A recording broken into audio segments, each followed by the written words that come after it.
Ed Wheatley is going to be with us today. He's here right now, and he's going to have a book signing. This is his new, it's called a book zine. It'll be at the gift shop. It's titled The St. Louis Cardinals, Everything You Need to Know.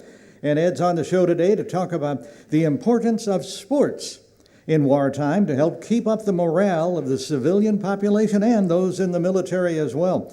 Another guest presenter will be a great St. Louis historian, Chris Nofziger, with a look at our St. Louis armaments industry in World War II. And we'll hear from Mark Sundblad, director of Soldiers Memorial Military Museum, about their Korean War Memorial and the just recently opened Vietnam War exhibition. Plus, at the book signing after the program, we'll also have a representative of this book, Echoes from World War II. It's the 10th edition of the book. That's by young writers in grades 4 through 8, sharing family stories of that time. It shows how many of us can be affected by war, even though we're separated many times by thousands of miles and many years. It's published by the Granny Ann Family Story Celebration. Our next History Museum presentation is going to be at 10:30 on Tuesday, July 11th. It's on the amazing automobile history of St. Louis, going back to the 1890s and up to today. And Paul Shankman has created a great video about it that we'll play. Plus, I'll have many stories and photos, including historic Automobile Row, and I'll introduce you to a new place on Automobile Row that's actually making cars and retrofitting cars. This coming Sunday, here's the commercial that's coming up, so be prepared. This coming Sunday at 8:50 a.m. on KMOX, I'll have my feature highlighting some unusual architecture in St. Louis, including a 2,000-foot-tall building. It was designed here but never built. The St. Louis connection, there is one to the Oscar Mayer Wienermobile by the architect of the Climatron. And Sunday at 9:30 a.m., I'm going to be interviewed on a show called Spotlight on KPLR TV Channel 11 by host Paul Shankman. It's on the history of prom magazine. And there's a really good prom exhibit at the Central Library Great Hall downtown. And thank you all very much for being here today. I hope you're going to find this an interesting program. And please stop by the book signing at the gift shop. And we're going to start with World War I, and then, of course, we'll get on to World War II. And I think you're going to find this program interesting. And I thank you for coming. A smaller crowd than usual, and I think some of it has to do with the change at the Post-Dispatch in Joe Holloman's column, because Joe, when he was writing Joe's St. Louis, he would always publicize our events and did a beautiful job, and a lot of people I know came because of what he wrote, but he can't write it anymore because they've assigned him to all politics now. So, but then also I know there's always a problem with parking, so I thank you for putting up with that. We start our passing parade of America at War, and we'll do this first with a review of World War I. Now, this guy was not our friend, not in America anyway. It's not easy to find a portrait of Kaiser Wilhelm II, who was our nation's #1 enemy in the Great War. He was the evil leader of the Central Powers, as they were called. I came across this oil painting of Kaiser Bill decorated for Christmas, hanging in the reception foyer of a place called the Moore Mansion, a private residence on Capitol Hill in Seattle. And nobody there could ever tell me, why is that there? They didn't know, they just liked the picture. And that Moore Mansion, if you want to buy a house in Seattle, it's for sale now for $3,480,000. Much of our local military history, even long before World War I, was the Arsenal, on Arsenal Street, of course. This image has us peering out from the gate of the facility toward Lyon Park, named for Union Army Civil War Captain Nathaniel Lyon. It's time to fight, fight for freedom. President Woodrow Wilson is in the center, surrounded by dignitaries, including the French Prime Minister, Georges Clemenceau. This is just after Wilson announced America would at last be joining the Allies in the war to end all wars. Too bad it wasn't. This work of art, rated X by a lot of people, due to nudity. It's the controversial statue, The Naked Truth, in Compton Hill Reservoir Park. The statue, a memorial to St. Louis German newspapermen Pretorius, Schurz, and Danzer, was to commemorate the German spirit in American citizenship. It was unveiled on May 27th, 1914, which was just 44 days before the Great War began in Europe, thus making this statue very unpopular to many. Now, after we joined in the fray over there, we see our AEF, American Expeditionary Forces Commander-in-Chief, General John J. Blackjack Pershing. He was from Laclede, Missouri, in conversation there with his French counterpart, General Joseph Joffre. Due to Pershing's nickname, Blackjack Chewing Gum zoomed in popularity. The licorice-flavored gum made by the Adams Chewing Gum Company has been around since 1884. It was the first flavored gum on the market, and it's still being made. They have it at Crown Candy, where you can also get the original Johnny Rabbit banana malt, if you like. Very good. Well, when we got in the fight, construction at wartime really was bad. It was tough. All types of buildings ground to a halt, and many new buildings were put on hold until the war was over. Case in point, this 1917 architectural rendering by Tom Barnett of the interior of the main floor and mezzanine of the arcade building had been planned to open in 1918, but it didn't get open until after the war, a year later. At that time, it was the country's tallest reinforced concrete structure. If you visit there today, the lobby, the mezzanine, they're almost identical, though what the people are wearing today, not quite what they were wearing at that time. Now, the war didn't put the kibosh on this place. August A. Bush Sr. built the Beeville Mill. Right in the war, 1917. It was in the heart of what was a very large German community that, due to anti-Germanic sentiment, was somewhat under siege. Bush was in his own war at this time, as he was doing his darndest to ward off the prohibitionists. And Uncle Sam wants you, yes, you, in World War I, newspapers, magazines, posters were the top advertising mediums, and the result is an amazing array of propaganda posters, of which is a great collection at the National World War I Museum across from Union Station in Kansas City, and posters of this type displayed at the totally renovated and improved Soldiers Memorial Military Museum downtown. This poster invites you to follow the flag of the 5th Missouri Infantry to join your friends in the Joffre Regiment, and you could apply at 716 Olive or at the Armory at Grand and Market. It's an anti-war demonstration. We had them then. This was in front of the courthouse. It was led by St. Louis's top socialist political activist, Kate Richards O'Hare, who published a national periodical called Ripsaw. The occasion of this event on May 2nd, 1914, was National Women's Suffrage Day. The Socialist Party's anti-war convention was held in St. Louis. In 1917, I'd say this would have been a good time to buy stock in a hat company by looking at all the hats that are in this ad. My gosh. This is the fortress-like circa 1889 Battery A of the St. Louis Light Artillery Armory, northwest corner of South Grand and Rutger. In between wars, the field was one thing, the home of our first NFL team, the St. Louis Gunners. They played there from 1931 to 1940. Some of the songs, Mary Ann Schulte played so many songs so beautifully for us, and we thank her for that. Here are some of the songs that got us through World War I. George M. Cohan's Over There. We had We're All Going Calling on the Kaiser. Oh, How I Hate to Get Up in the Morning by Arthur Fields. There was Billy Murray's Sister Susie Sewing Shirts for Soldiers. Pack up your troubles in your old kit bag and smile, smile, smile. Nora Bayes had a hit of Over There. Irving Berlin, God Bless America. Keep the home fires burning. It's a long, long way to Tipperary, and so many more. Well, guess who's all gussied up? Gussied up with his naval-style military outfit, none other than Gussie Bush. He was just 3 years old before the start of World War I in Europe. He was 12 at the time of this picture. His middle name is Anheuser. Here's the lovely but lonely Lillian Handlin Lemp, the Lavender Lady, as she was known. She divorced Beer Baron William Lemp Jr. in a scandalous trial that lasted 2 years and into 1911.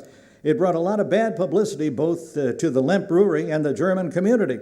She lived on to 1960 and is interred in the Lemp Mausoleum at Bellefontaine Cemetery. The brewery was highly successful during World War I, but at the start of Prohibition in 1920, it closed forever. A 1918 song related to what was then the pending Prohibition was Every Day Will Be Sunday When the Town Goes Dry. Never forget. After World War I was done and won, these medallions were individually placed in newly planted trees on North Kings Highway from Easton Avenue to West Florissant, with that stretch becoming known as North Kings Highway Memorial Boulevard. They were commissioned by the Gold Star Mothers to honor the 1,075 military dead of St. Louis in World War I. And here's one of those boys who didn't come back. He was 26-year-old Private Werner Sipe of Company L, 34th Infantry, 7th Division, killed in action in 1917.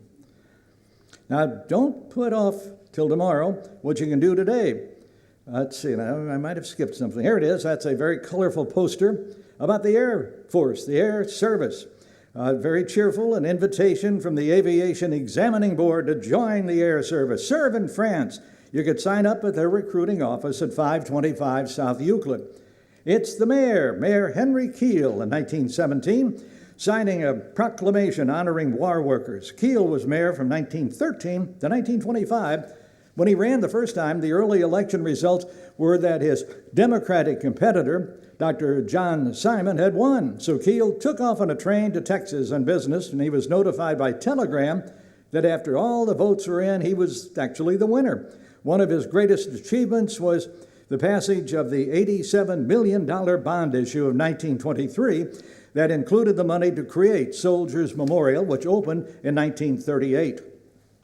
Here's the official press photo of the last mayor before World War I, Frederick Kreisman. He was mayor from 1909 to 13. In 9, he presided over the St. Louis Centennial Incorporation celebration. In his term, the municipal courts building and the public library, the big library downtown, were built. Now, from out of the wild, wild west, January 10th, 1917, one of America's best-known characters passed away. He was Buffalo Bill Cody, scout, hunter, frontiersman, showman. His Buffalo Bills, Wild West, and Congress of Rough Riders of the World often played St. Louis. Shaw also toured Europe, where Germany's Kaiser Wilhelm II once attended. This rare autograph photo of Buffalo Bill is dated January 2nd, 1914, on the cusp of World War I. Cody won the Congressional Medal of Honor for his military service in both the Civil War and the Indian Wars. With cigarette in hand, this is aviation pioneer Major Albert Bond Lambert.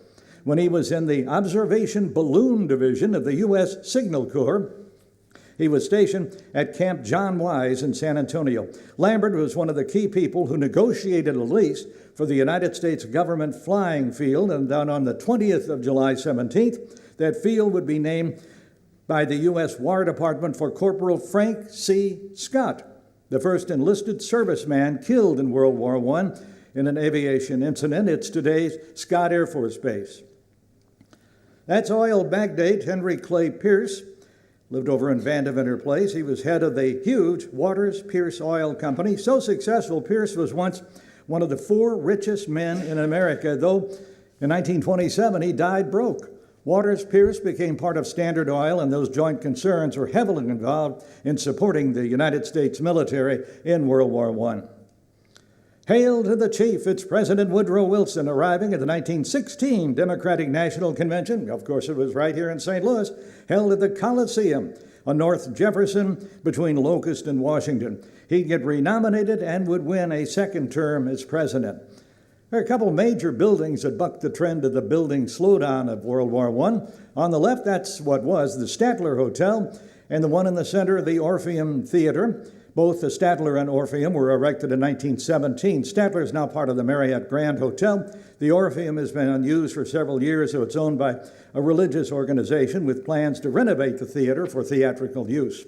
The downtown YWCA, 1411 Locust, opened in 1912 and provided many important services during the years of World War I and II.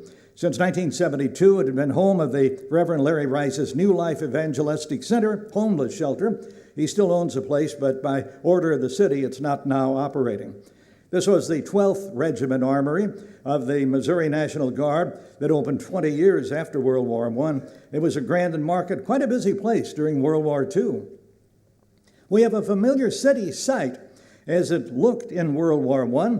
The house was on the west side of Kings Highway with Maryland on the left, Lindell on the right. At that time, this was the 45-room mansion of William Bixby, whose American Car and Foundry Company built a gigantic number of railroad cars and other equipment used in the Great War. He called it the Bixby Farm, and it housed more treasures than many an art museum. It had been the Kaufman Estate, and now it's where the Chase Park Plaza Hotel is located. Let's go to the show. 4 theaters were built in Midtown just before the start of World War I, all operated during the war. The Princess and Grand, south of Olive, opened in 1912 and later became the Schubert Rialto, the Schubert, and the second location of the American, the Lowe's Mid-City, and other names. The Empress on Olive, 3600 block of Olive, was built in 1913, as was the Grand Central at Grand and Lucas, which was the vacant lot there today that's going to be the new entrance to Powell Hall. On Del Mar, it's now Grandel Square, there was the Victoria. Now that would have many names over the decades. Today it's called the Sun. Timing could not have been worse for the Victoria, because it opened as a German language theater and German meeting house in 1913. That didn't go over so well, so it got the patriotic name of the Liberty, and German programming got the boot. Sad to say, the attractive theater was never a commercial success, but after a major restoration, it's owned today and operated by the Grand Center Arts Academy. The next theater to be built in Midtown wasn't until after the war. That was the Missouri Theater in 1920. Won't you buy a bond today? Looking into the lobby of the American Theater on Market Street at 7th in early 1918, we have the Marilyn Monroe of her day, Mary Pickford. She was called the Queen of the Movies. She was making a pitch for a Liberty Loan bond drive to help energize citizens to back America in winning the war. Well, your cart is ready. We have the Hospital Corps of the 1st Regiment Infantry of the Missouri National Guard in front of their state-of-the-art field hospital at Camp Rumbold. This was at the start of World War I. The camp was named for Frank Rumbold, who was a colonel in the Missouri National Guard, and among other assignments, served in the 1916 Mexican Border War. In World War I, he was in command of the 128th Field Artillery that was stationed in France. This flower-festooned float is appearing in 1917, the 4th of July parade right here in Forest Park. At the time, the U.S. was just 3 months into the fight to save the free world. Now, that's not Hopalong Cassidy there. From May 20th, 1917, we get a look at Missouri Governor Frederick Gardner on horseback in the Phil V parade. Even though the governor's white steed looked similar, it was not Hopalong Cassidy's horse Topper. When patriotism prevailed, here in 1918, taking a break from work, are men and women of the St. Louis Car and Foundry Company, ACF, as they observe a patriotic program. In the Great War, they built submarine chasers, boats, railway cars, and artillery gun mounts. Steamboat round the bend on a steamy, hot July 16th, 1915. We see the original battleship Missouri, followed by the battleship Ohio, and in the distance, the battleship Wisconsin, as they demonstrated America's sea power.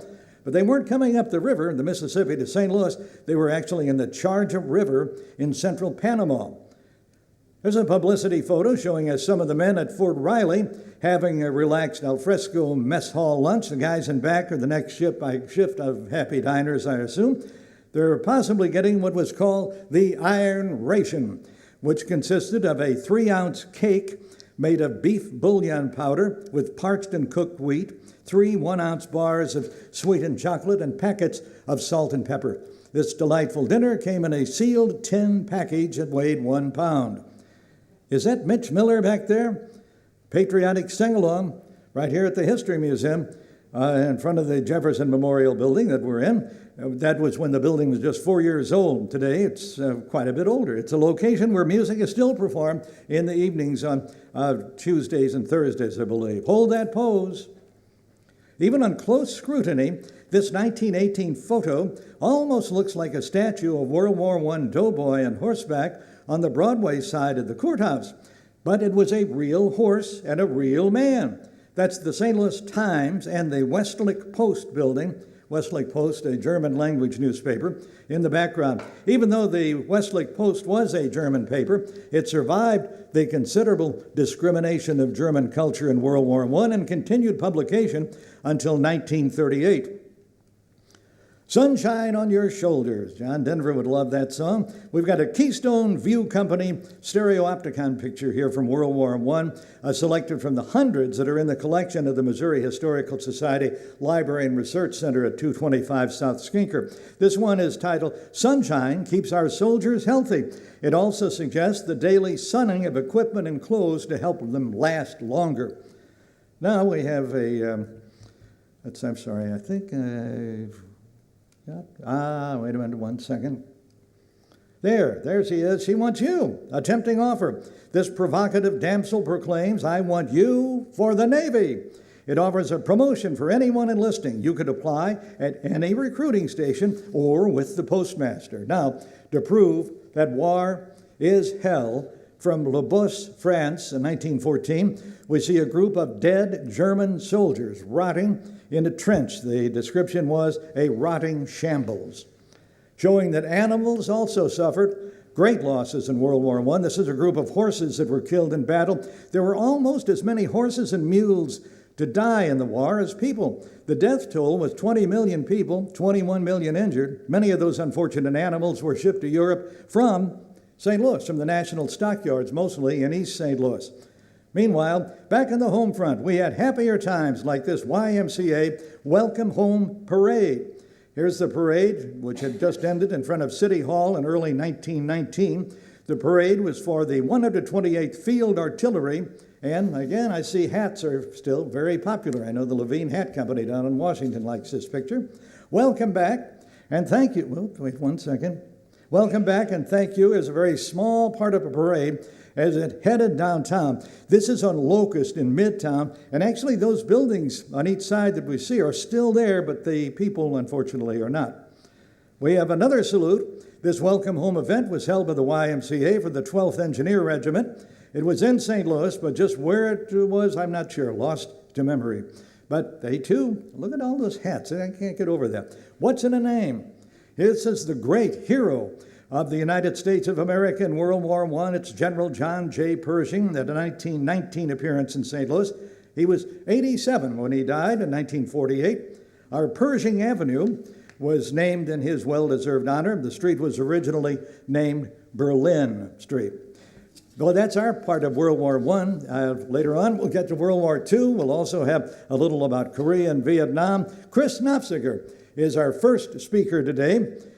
He is a noted St. Louis historian, and he's kindly spending, I guess this would be his lunch hour officially, to be with us today. He's the archivist for the City of St. Louis Recorder of Deeds office deep down in City Hall. And the topic of his choice is the major St. Louis armaments industry in World War II. And each Wednesday, Chris has a St. Louis history article online for St. Louis Magazine that you'll find on stlmag.com. And he does scholarly research on the history and built environment of our city. And a major area of interest to him is the rich history of brewing in St. Louis, of which he's spoken internationally. He's currently writing a book on the history of the Lemp Brewery. Chris wanted to offer free Schlafly's Pale Ale to everyone here today, but the museum said they weren't allowed to do it, so I'm sorry. Please welcome Chris Nofziger.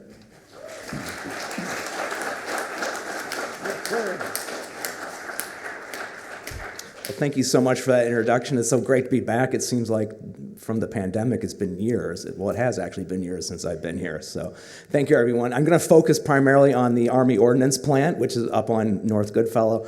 Maybe I want to just see a sea of hands. Are there anyone out there who may be a parent or a grandparent who might have worked there during World War II?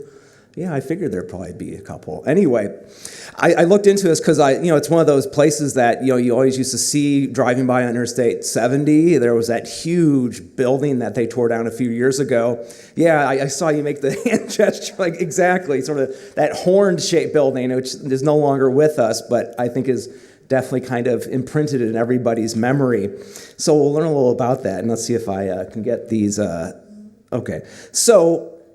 It's hard to believe, but we're going to go all the way back to the early 1940s, before the United States entered World War II, which, of course, remember, World War II started in 1939, but the United States didn't enter until 1941. I think everybody knows that, right? And it's hard to believe, we always talk about how small the city of St. Louis is, right? I think it's 69 square miles, but 61 square miles is actual land. Well, if you can believe this, and this is sort of nearby in the general area up along, before Interstate 70 was built, it was Bircher, you remember Bircher Boulevard and Riverview Boulevard? Well, it was pretty rural back in those days, and you can kind of see in this image right here, nearby, this is not the site of the munitions plant, but very close nearby, what is now Penrose Park, it was very rural up that way, even into the 1940s, if you can believe that. So just to kind of give you an idea of what the area looked like. But there was an industrial area that was building. They call it the Mark Twain Industrial Park, is what the official, one of the 79 neighborhoods of St. Louis is what we designate it now. Whoa, yeah, it's a hair trigger on this, isn't there? One more back.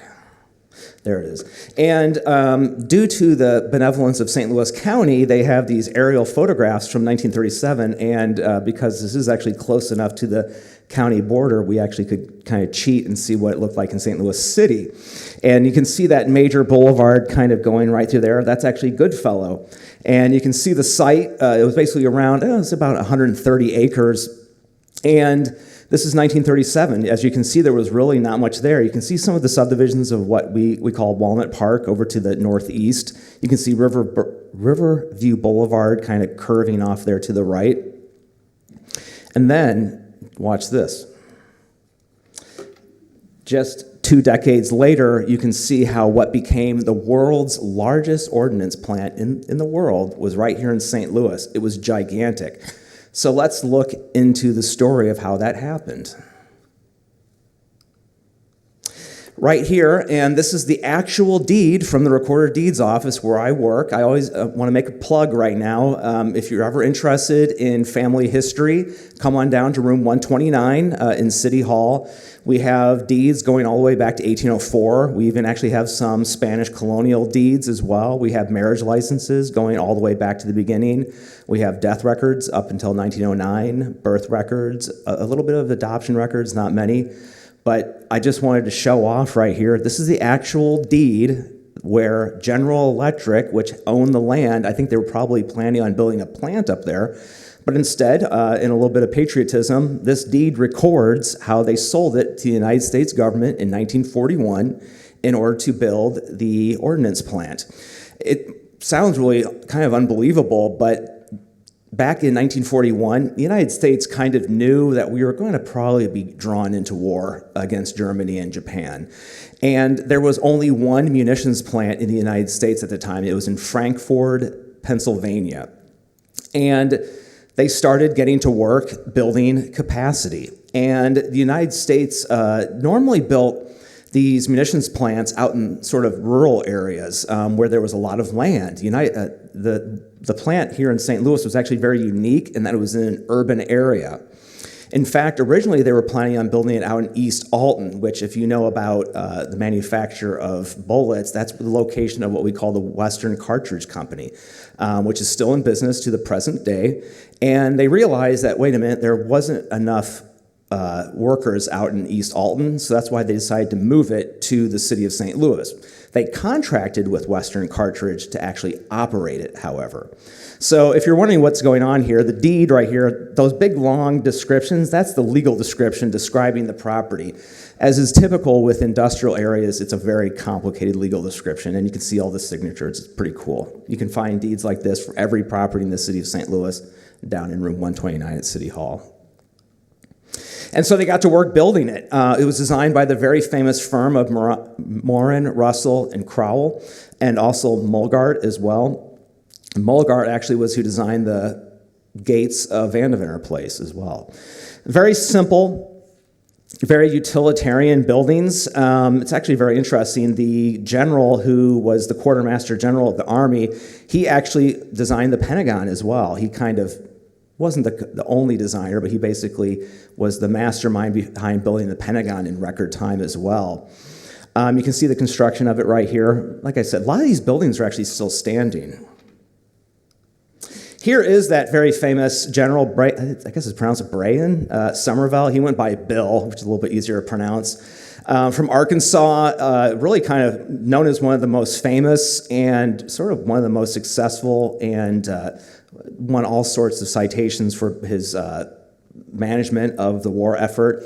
Basically, if he hadn't been so good at his job, we might very well not have had enough capacity for ammunition during World War II, Korean War, etc. This plant here in St. Louis provided ammunition for World War II, for Korea, and the Vietnam War. In fact, from what I read, it actually provided 40% of the munitions for the Korean War, if you can believe that. Here he is speaking. Apparently there was a lot of labor problems. St. Louis has a proud tradition of labor unions, and apparently the general was here in town to give some pep talks to tell them to get back to work, is apparently what was happening in this photograph from the Post-Dispatch. This is payday, and they're lining up. I think that might be Goodfellow over there on the right before it was expanded to the much wider boulevard that is today, the racetrack, as I call it. And what did they build? What did they manufacture? I should say they manufactured 30 caliber bullets, which you can see right here, obviously much larger on the screen than in real life. They also manufactured 50 caliber bullets, which you can see a couple examples here. These are actually examples from the Soldiers Memorial Museum. And then also they began to manufacture 105 millimeter howitzer shells as well, you can see right here on the screen. And these are the buildings today, largely abandoned. I've heard there's some pollution problems, don't quote me on that, but that might be some of the problems. Like I said, very sparse, very 1940s buildings, I would describe them as. Here's that very famous building. This was actually the forge. This is actually where a lot of the forging of the metal went on. Like I said, probably was relatively polluted, and that's why they tore it down. And here it is under demolition. And here it is from above, from an airplane. My friend Rob Powers took these photographs, and I was able to use them. I think it's just a really great example of how St. Louis was this industrial powerhouse, and I think we should really be proud of the fact that St. Louis was a major contributor to the war effort, World War II, Korea, and Vietnam. And it still is up there. You can still see the buildings from along Goodfellow. It's actually still a federal office building complex, and just really kind of a great window into St. Louis history. And like I saw from that show of hands, it was a part of many families in St. Louis's history as well. Anyway, thank you so much.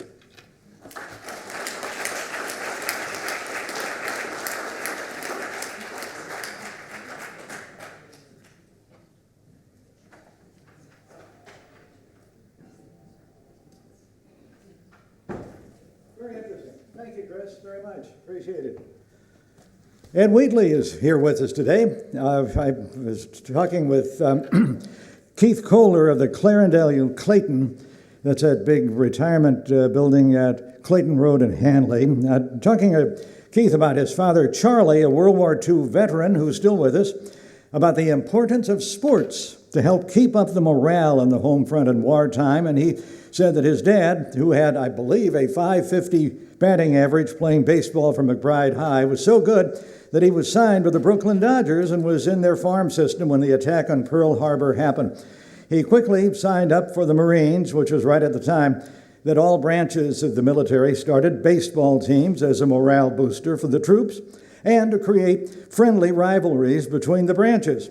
With more on the subject of sports in our various war eras, we're honored, we're happy that Mr. St. Louis Sports himself, Ed Wheatley, is returning to our Lee Auditorium stage. Ed's an Emmy Award winner for his documentary on the St. Louis Browns, the author of several sports books, all of which are available today at the Missouri History Museum gift shop. And following our program, Ed will be there to meet and greet you, do a book signing on his just-released book from Reedy Press called St. Louis Cardinals, Everything You Need to Know. So please welcome Ed Wheatley.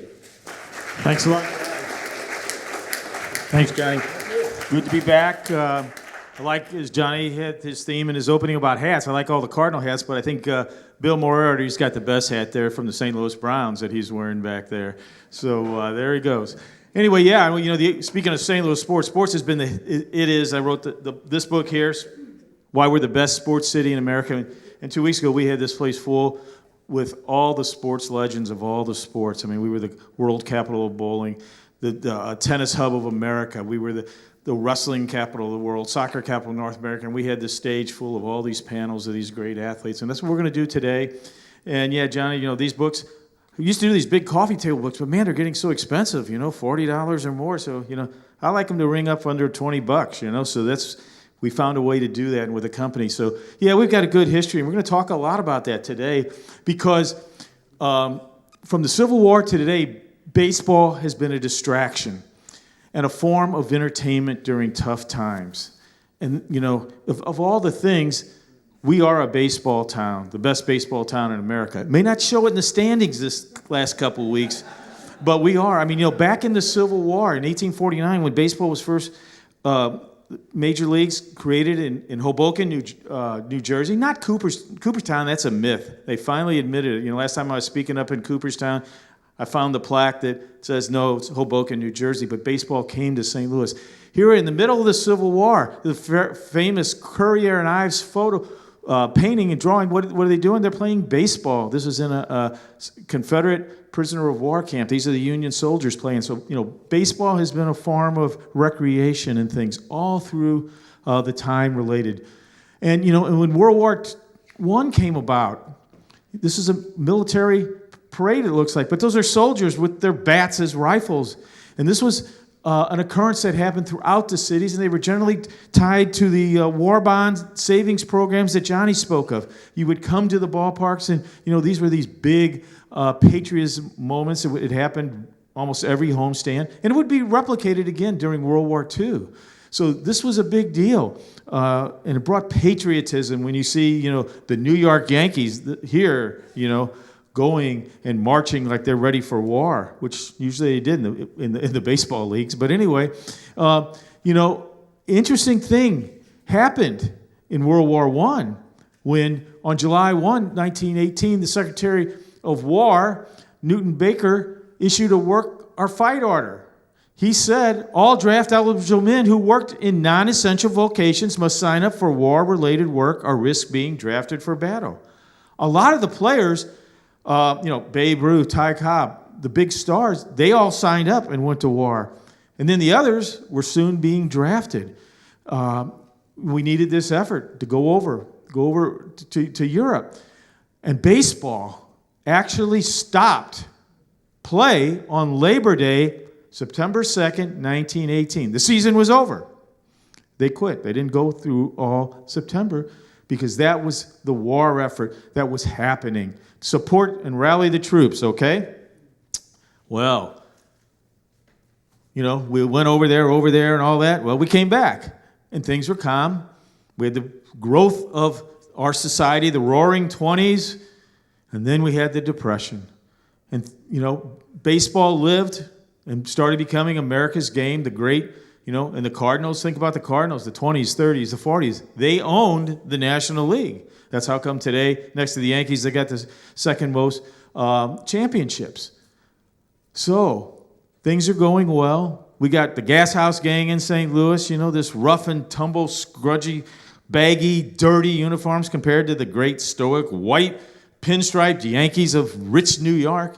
Everybody loves St. Louis baseball. So here we are on the eve of World War II, and what St. Louis has? It's really, we have the Cardinals and the Browns. We've got two baseball teams, one in the National League, one in the American League. We didn't have an NFL team, but there had been two previous NFL teams in St. Louis. The City All-Stars in the 20s and the Gunners that Johnny mentioned in the 30s. But there was no NFL anymore. There wasn't an NHL. There had actually been an NHL team in the 30s. You want to read about it? I hear a guy wrote a book that tells about all that history. But we didn't have an NHL team. There was the Flyers, which were an American Hockey League team, and they were not an NHL team. Everybody says, well, the Flyers were that NHL team. No, they weren't. And there was no NBA team. We wouldn't get the first NBA team until 1946 with the Bombers. So it was baseball. That's what it was all about. And St. Louis, this evolution of baseball to get you through everything, the good times, the bad. We were the most southern and the most western team in Major League Baseball. You see that almost like triangle from Chicago to Boston, back to St. Louis along that Ohio River. Everybody loved Cardinal baseball because of our radio stations would come all the way out to the Pacific Ocean or all the way down to the Rio Grande. And that's why people came from all over the country to St. Louis to watch these guys in these scrubby uniforms, dirty, the names of the Gas House Gang, Dizzy and Daffy and the Wild Horse of the Osage. They were all here. They all played here. And that's why the country fell in love with St. Louis baseball. But one interesting thing happened. We had two teams. We were at this time, we were the fourth largest city in America. We were the hub of everything happening headed west. And that's one of the things, maybe this caught Stan Kroenke's eye, because in 1941, the Browns were getting tired of the Cardinals always in the World Series. In their own stadium. The Browns always owned Sportsman's Park, not the Cardinals. The Browns actually were getting ready to move to Los Angeles. They were going to be the first team out there. They're going to have all the riches and all the gold and all the dollars, right? Well, it was all set. Transportation, communication was all in place technologically. It's available. They had the whole thing. They were going to, all the other 7 American League team owners were going to meet, have dinner, and sign the paperwork and make this big announcement on December 8th, 1941. But something happened the day before, Pearl Harbor. And it stopped that St. Louis Browns move to California. And no team would then go to California until 1958. It was a big deal. So, December 7, 1941, the day that will live in infamy. What happened in World War I? We shut down baseball, right? Everybody thinks we're going to shut down baseball in World War II. Well, Franklin Roosevelt, this is his letter in January, shortly after, square away, what are we going to do? How are we going to run this after December 7th? He said, and this is known as the green light letter, where he gave baseball the green light to continue. I honestly feel that it would be best for the country to keep baseball going. There will be fewer people unemployed, and everybody will work long hours and harder than ever before. Everybody's going to put the effort to win this on the home front. And that means they ought to have a chance for recreation and for taking their minds off their work even more than before. And incidentally, I hope that night games can be extended. Roosevelt wanted baseball to be the recreation and distraction for the home front, busy at war. And he wanted night games because the first night games were in the late 30s. And then here in St. Louis, 1941 was the first. But they weren't regular night games. Generally, it was all during the day. But if everybody's going to work long hours every day, you got to have night games so they can come home, sit around, and watch. Or they not watch, but they stare at a radio, It's like, it always amazed me. Didn't it amaze you guys? Everybody gathers around sofas and all that. They're staring at the radio. There's nothing on it, But they would listen to the ball games. Yeah. They didn't have TVs, video games, iPhones, none of that stuff then. You just had this big radio. And baseball was the distraction. Across the country, as I showed you on the map, it was all for St. Louis. And in the 1940s, was there a better place for baseball than St. Louis? Sure, the Cardinals had won all those pennants in 26, 28, 30, 31, 34. As we came into the start of the war, here were the Cardinals. They just barely lost the pennant in 41. They'd won it in 42 and 43 and 44. And even the lowly Browns would make a charge and win the American League pennant. We had the best 4 Fs, as we like to document in Browns history, which is true. Bill DeWitt Sr. ran the Browns, and he had this way of getting guys working at factories. Okay, you're on our team now. You work this shifts because they had to work in different aspects of the war effort in the different factories. And then on these days you're working, you guys are off on these days, and he built this thing unbelievable. And they said they had the best 4Fs, and they won. Now, what was interesting about the Cardinals, they won in 42 and 43, and they pretty much kept the same team. They only lost two major players, Enos Slaughter and Terry Moore. And it probably cost Terry Moore a chance at the Hall of Fame. Terry Moore was a fantastic outfielder, one of the greatest defensive center fielders ever, but he lost almost 3 years to the war. Slaughter did too. And 1944, the 40th anniversary of our great moment in St. Louis that today we still resonate, the World's Fair, right? What was the number one song movie in 1944? Meet Me in St. Louis. What was the world singing? Meet Me in St. Louis, Louis. It didn't get the Academy Award. You know what got the Academy Award for that season? Going My Way with Bing Crosby, right? He's the priest. And what did he wear throughout all that year in the film? A Browns hat, a Browns sweatshirt, and a Browns jacket. The gods were all focused on St. Louis. Meet Me in St. Louis. The world had to meet in St. Louis to see the World Series up there at Sportsman's Park. And the world of baseball loves St. Louis because of their style, their play. And it all happened here. Now, you notice in 1945, the Cardinals didn't win. You know why? Musial went to the Navy. Yeah. The Cardinals, Branch Rickey, Braden, Sam Braden, the owner, they pulled all kinds of things and kept Musial out of the military until they could no longer do it. And they lost. He comes back in 46. What happens? It's a pennant. So our greatest player, yeah.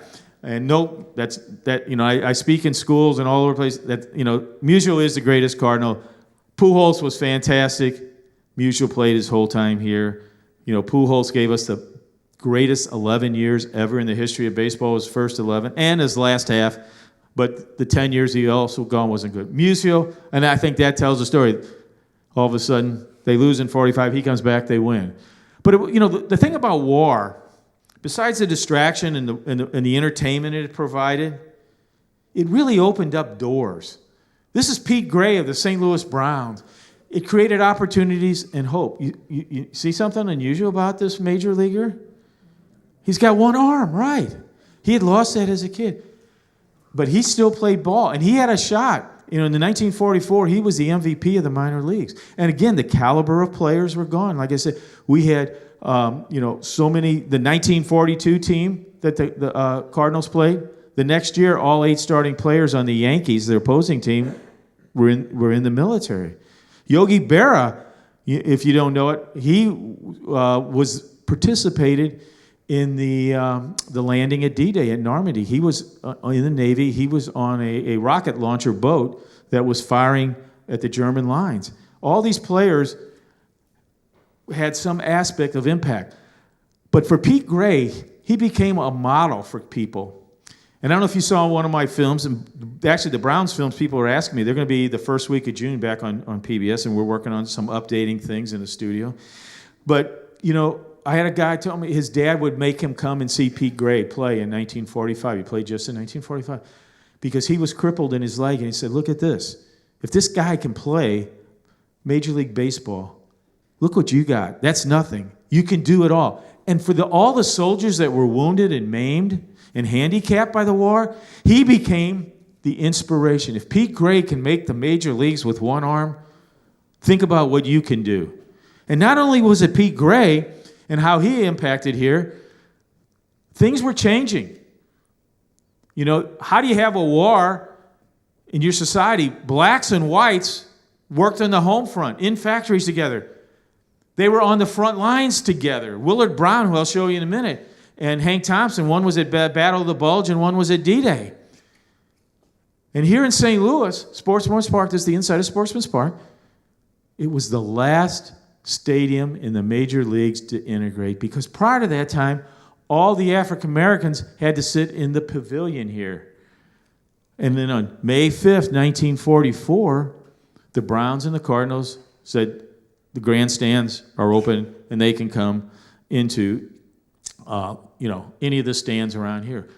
Baseball became a melding guide for society, and it was coming, how can you say when you're working side by side, you're in a trench side by side, you can't sit side by side in a baseball stadium. So that led to, as I said, Hank Thompson on the left and Willard Brown on the right. They were World War II soldiers in the Battle of the Bulge and at Normandy. They were leaders here in St. Louis. The Browns signed these two men to play. They were the third and fourth African Americans across the chalk line.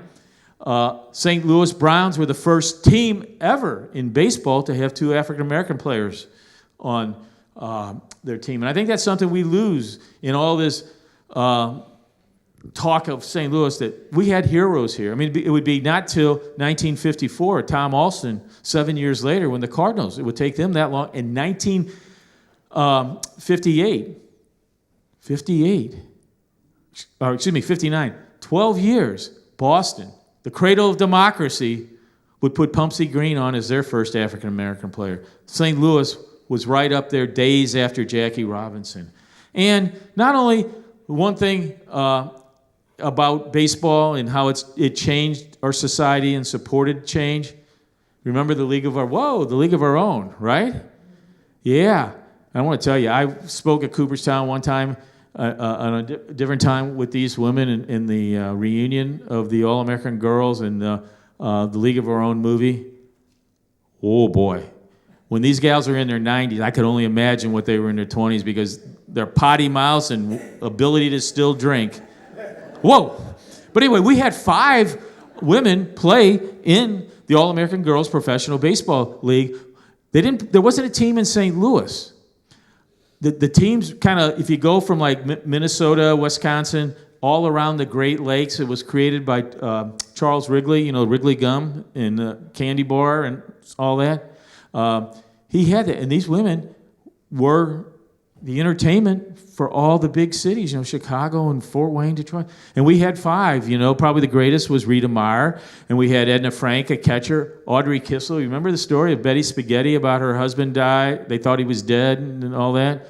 Her husband, she thought, was killed, and they found him, so she just left the team. I'm not leaving him again. And Irma Bergman here became St. Louis's first policewoman. And Barb Hoffman is the only still surviving. She lives over in Belleville, Illinois. So all of a sudden, we've brought African Americans. We brought women into the fold of our society through the sports of baseball. And that's a big thing. And baseball remains our city's identity today, just as it did during World War II, providing St. Louisans with the needed distraction and entertainment to support the war effort. I mean, we could go on into Vietnam in 1968. Remember when the Cardinals won in 68? Remember all the race riots that were taking place after the assassination of Martin Luther King and Bobby Kennedy and all that strife? One of the foremost cities impacted by the race riots of 1968. You know what put out the fire? You think, no, they didn't agree on things. It was the Tigers' race to win the pennant and play the Cardinals in the World Series. People started saying, no, I got to stay home and watch the game. And that's true. That is true. Sports, baseball, has a way of making things happen, all for the good. And that's the stuff we got to remember. So thanks, guys. Enjoyed it again being up here. Johnny always does a great job. And thank you very much. Thank you very much, Ed. That was great. Very, very interesting. VE Day, Victory in Europe Day. That was 78 years ago yesterday. That was when the unconditional surrender of Nazi Germany was accepted by the Allies, which happened on Tuesday, May 8th, 1945. VJ Day became official on September 2nd, 1945, with the acceptance of surrender being signed on the USS Missouri in Tokyo Bay. Our city's downtown VE Day and then VJ Day celebrations were huge memorials. I'll tell you, they were exciting, and if you were there like me, you would never forget them. Now, it's some of the way we were During the Second World War, what we did, where we shopped and worked, politics, it was rationing and entertainment, patriotic events. There were victory gardens, no new cars for anybody. Gas and other rationing, shortages, brownouts, blackouts, meat and butter were scarce. We rode on recap tires, bought war bonds and stamps, and many men and women worked long hours, sometimes 7 days a week. And sadly, we saw far too many gold stars in windows. And the word of the war was victory. And this famous bar patriotic poster with its 48-star flag urged us to buy more war bonds and stamps and do it now. It reads, one hope, one dream, one prayer, one word, victory. Today you don't see the word prayer very often in advertising. It might be good for us all to have that word come back into popular usage. A simple message on a simple button. Campaign button for the Republican Forrest C. Donnell, Missouri's governor from 41 to 45. He was then a U.S. Senator from 45 to 51. Harry Truman said Donnell helped him win his Senate seat because they were both Masons.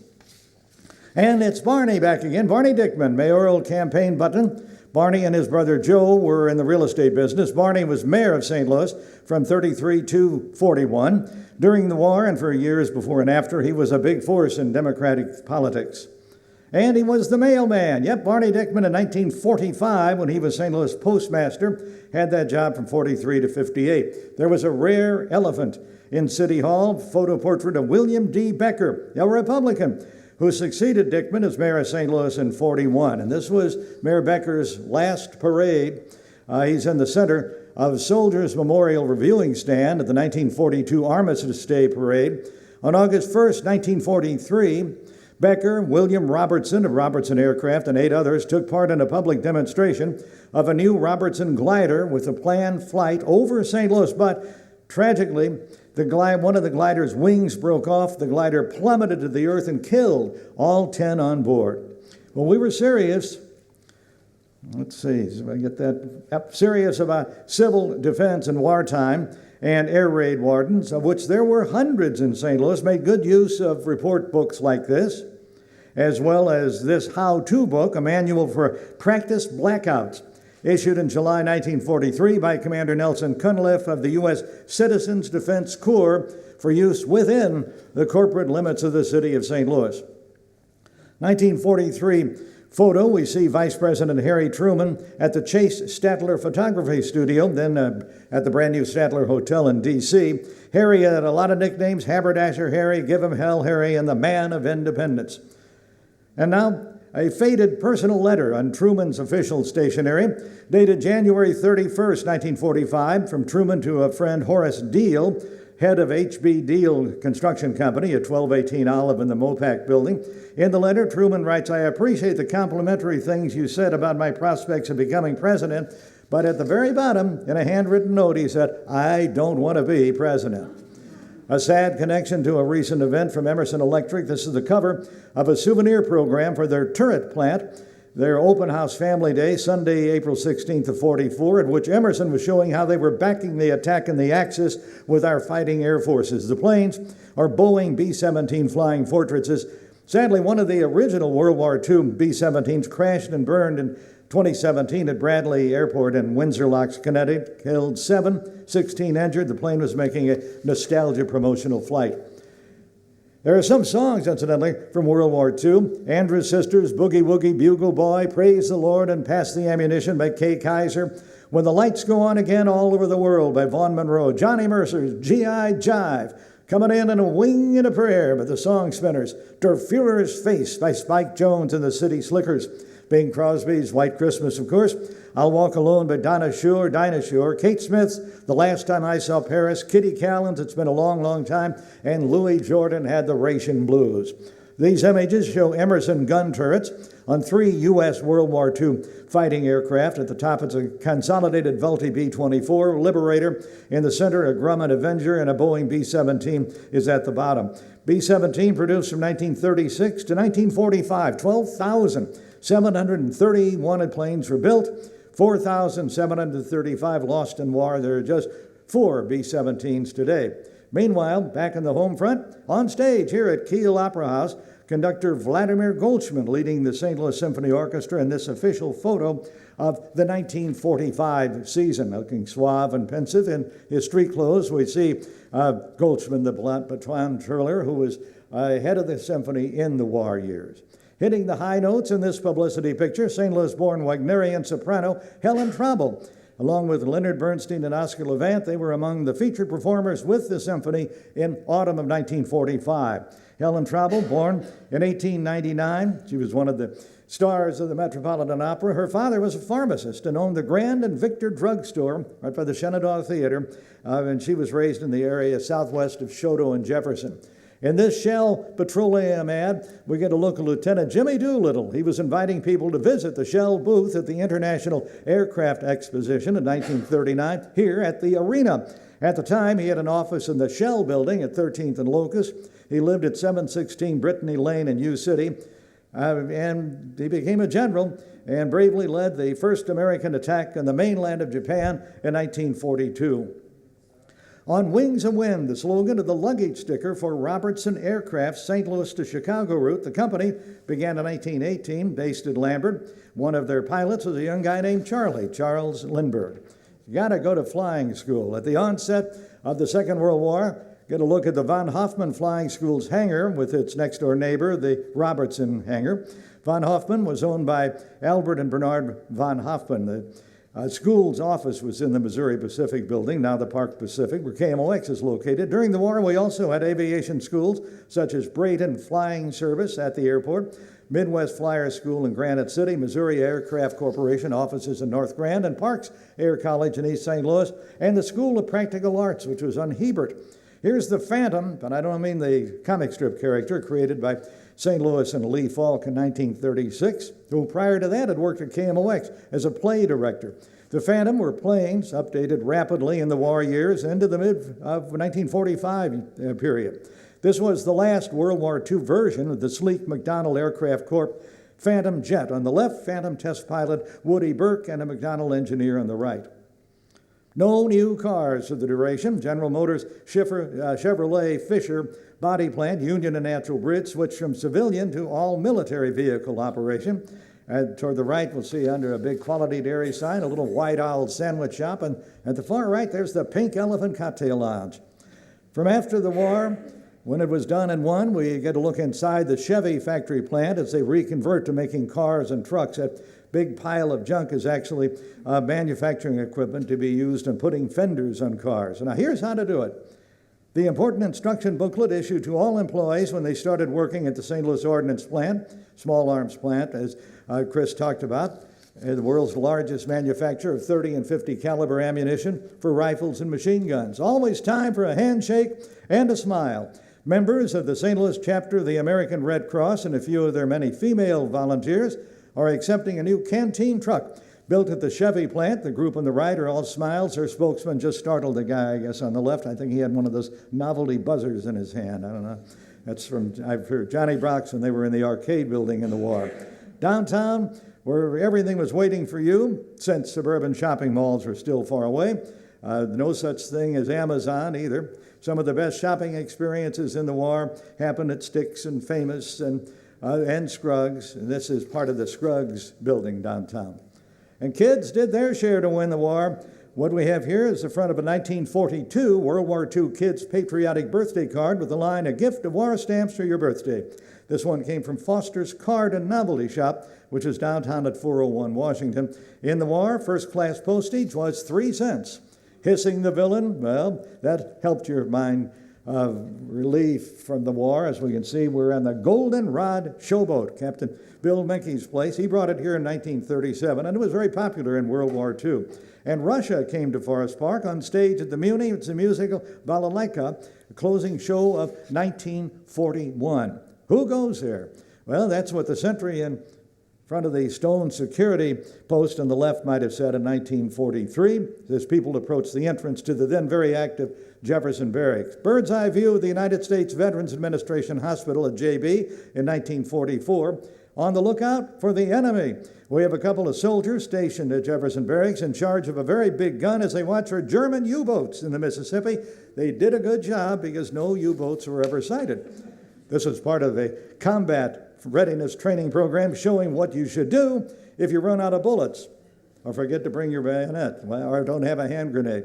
This happy gathering was the Army-Navy E Award banquet at the Century Boat and Edgewater Club on South Broadway. The E stood for excellence. Honorees are for a company we mentioned earlier, the Ameritorp Corporation, Kings Highway in Juniata, where they made torpedoes. This is a cover of a Salute to St. Louis report issued by the American Red Cross in the war years, in the readjustment period, a look into the future. There was a lot of readjustment to do after the fighting was finished, but it was far better than the readjustment of going from peacetime to war. Ration stamps, part of our lives, and there were plenty of them.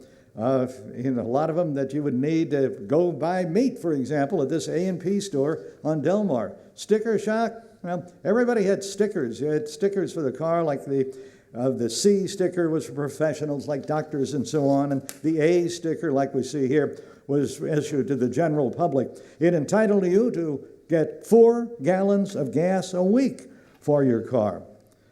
The mournful sound of the playing of taps has been heard in military funerals since July 1862. It's a variation of a bugle call that dates to 1835. Taps was originally officially recognized by the U.S. Army in 1874, written to replace an earlier custom of the firing of 3 rifle shots following a burial. Became a part of military funerals in 1891. In a last letter home, thinking about taps, a 21-year-old airman wrote, "I don't want you to feel sorry for me. I'm just telling you to appreciate what you have, even if you don't think it's much. The men fighting here for everyone, they're doing it for you. They're doing it for your freedom." Not long after that, an airman was killed in action. At the start of the so-called Korean conflict, there was a country and western song by a now, I'm sure, thankfully forgotten singer named Vince Mondi. The song was "Goodbye, Maria, I'm off to Korea." And here, not to sing that song, or the one by Sunnyland Slim, Back to Korea Blues, we have the commander of the revived and rejuvenated Missouri Historical Society's St. Louis Soldiers Memorial Museum, Mark Sunlove, is going to come up right now and say a few words. Incidentally, my best memory of the Korean War was when on July 27th, 1953, I was working as an usher at the Lowe's State Theater, and they stopped the movie. The house lights went on, a stagehand came out with a microphone, and the theater managers announced that great cheers and applause that the war in Korea was over. Well, to tell us about the Korean War Memorial and the really interesting and important Vietnam exhibition, please welcome Mark Sunlove.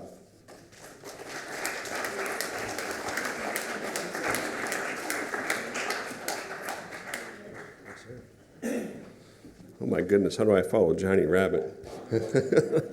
Well, welcome and thank you for a little bit of time here, Johnny. I definitely appreciate the invitation. Before I talk about the Korean War, I wanted to, if you haven't been to Soldiers Memorial in the last 5 years, operations of the memorial transferred from the city of St. Louis to the Missouri Historical Society. The building then underwent a $30 million renovation. So if it's been a while, please come back. It's entirely different than what you may expect. The exhibits are wonderful, and it's where we tell so many of the stories that you've heard today, actually, the history of St. Louis in service. And the exhibits cover the time era from the Revolutionary War all the way through modern day. And it's quite an educational experience. Some of the as my fellow speakers were talking about some things, I was taking down some notes. One, Johnny started out, we had some great photos of General Pershing. There's a larger-than-life painting of General Pershing at Soldiers Memorial.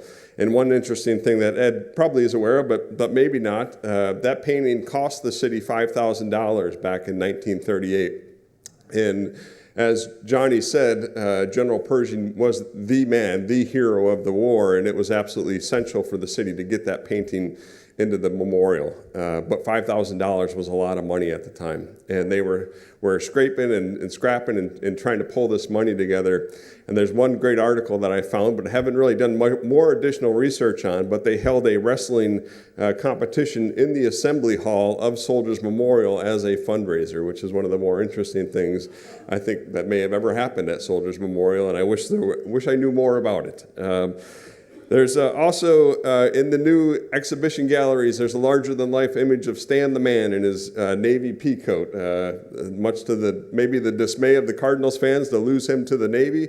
But that image is there, and that story of his time in Navy baseball is told in the galleries. Also, the stories of the arsenal and the ordnance plant are told within those exhibits.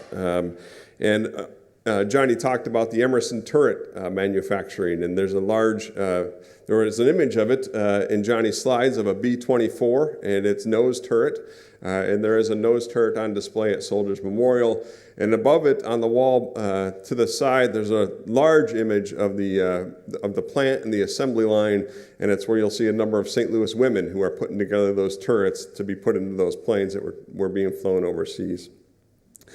And then, of course, that downtown area where Soldiers Memorial is located, you can see the Shell building just outside, and that's where, of course, Jimmy Doolittle was working prior to the war.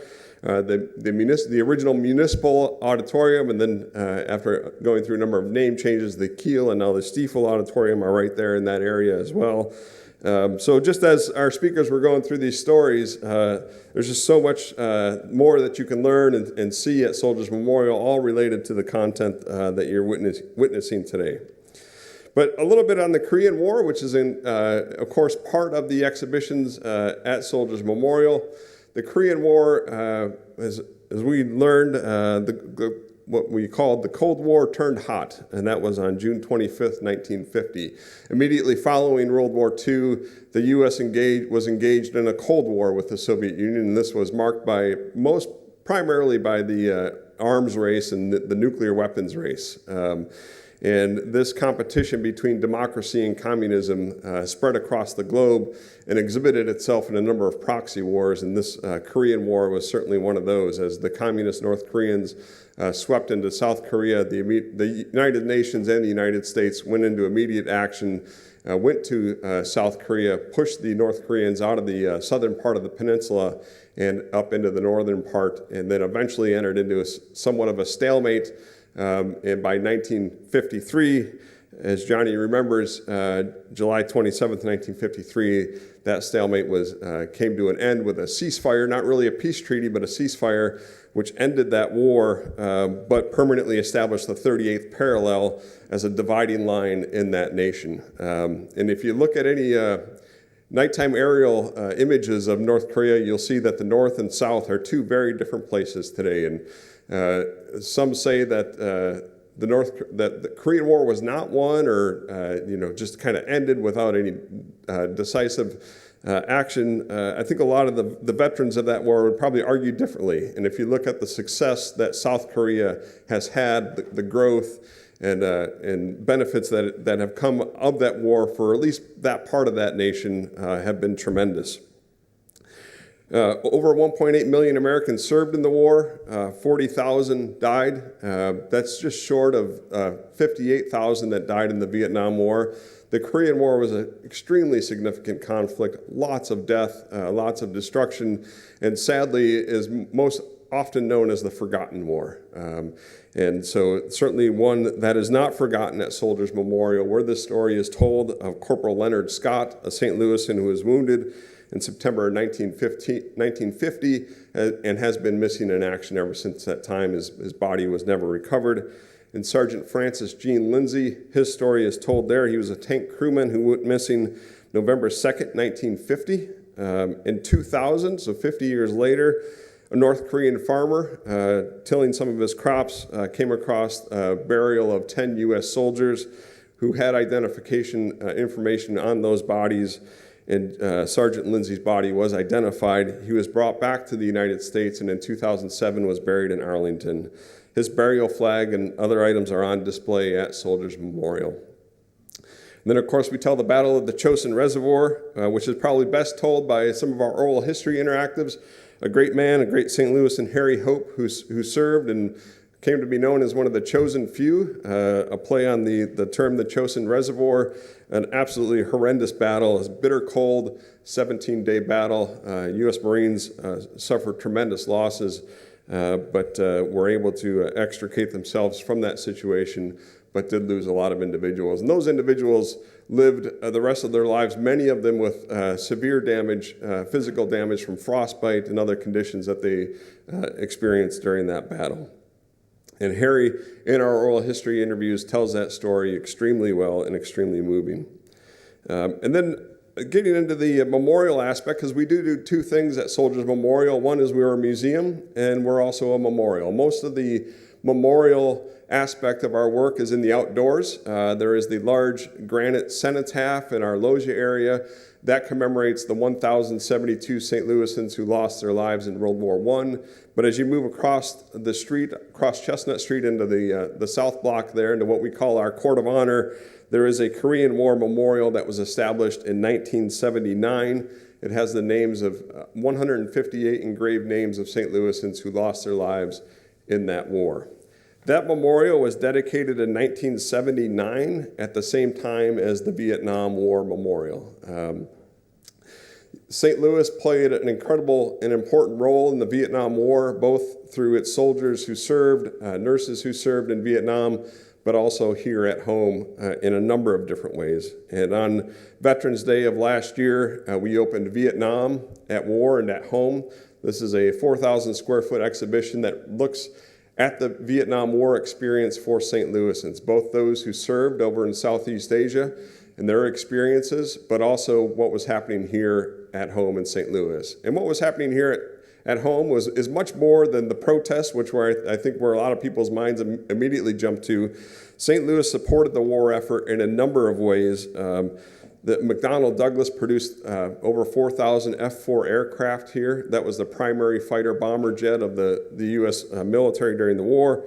And then Monsanto was based here, and we produced Agent Orange, which you're all familiar with. Dow Chemical was here working on napalm, a primary ammunition during that war that was a response to the jungle conditions that the U.S. troops were fighting in.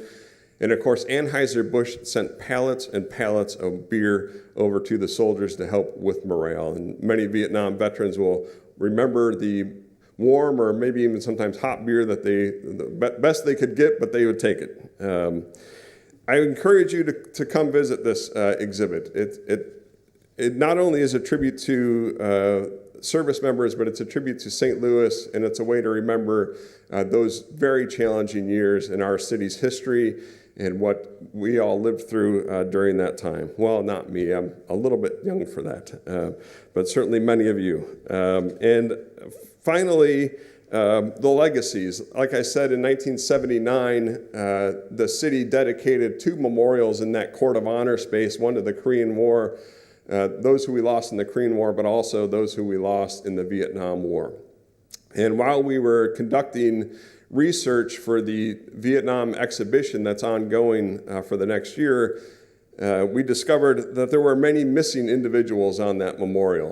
In 1979, the city was able to identify 214 St. Louisans who lost their lives in Vietnam. Since that time, during that research, we've identified 254 additional St. Louis City and county residents who lost their lives in the Vietnam War. Those names are about to be engraved, and I invite you to Soldiers Memorial on Memorial Day, Monday, May 29th at 10 a.m. We will hold a ceremony and finally get the recognition that those individuals deserve. We will read the names of all 468 individuals who are engraved on that memorial. It's going to be a moving and historic day for St. Louis, and I hope that you can make it. And with that, I will turn it back to Johnny. Thanks. I hope you can make it. That'd be terrific. Well, thank you, Mark Sunlove. Thanks to all our participants, Marianne Young, Schulte at the piano, Chris Knopfsinger, Ed Wheatley. Now, if you have time, please stop by the gift shop upstairs. Meet Ed Wheatley, maybe get his new book, and there'll be a person there with the book Echoes of World War II.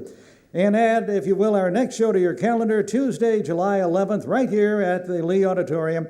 It's the history of the automobile in St. Louis. And we'll have a little about Route 66 as well. It's a big thanks to all of you. Thank you so much for being here. It's been a pleasure. Thank you very much. Thank you.